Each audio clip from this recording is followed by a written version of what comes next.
So, quick update. We were testing everything to take it on its first drive. We replaced the fuel filter. Previously, we had the glass one in there because we were making updates to the fuel tank. And this was replaced. The carb is new. And we were milking it through the carb to get it to idle just to make sure that everything with the carburetor was fine out of the box.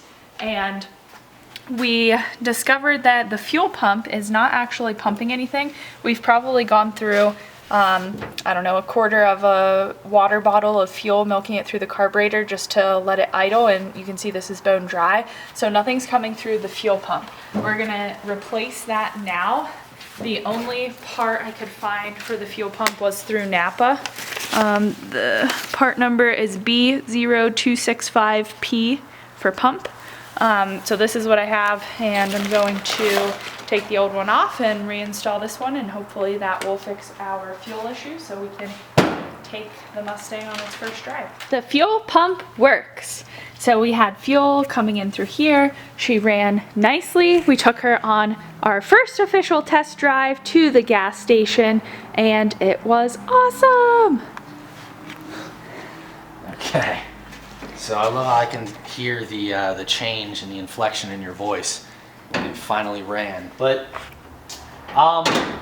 so a couple things to notice. Rear end sounded fine. I took it up to third gear. We have all 3 gears on the transmission.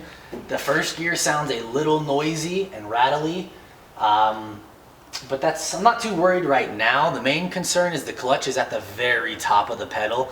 It barely comes in once you've almost fully released the clutch pedal.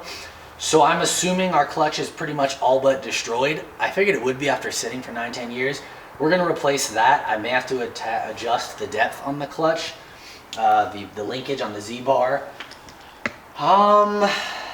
Didn't have any gas leaks. Engine ran really well, didn't overheat at all. I was checking it with the IR gun, as well as all the gauges actually work. Speedometer works, amp gauge works, temp gauge works. There's one other in there, battery, not the amp gauge. One in there, they all work, shockingly. So at that point, this is a really good sign for this project. Now we can kind of move on to the bigger and more important things of getting this thing moving. Now we know the engine does run. It runs great when it's up at temperature. We can kind of get towards the rest of the project, doing the rust work, new floors, all new interior, sound deadening, everything, getting it ready to go.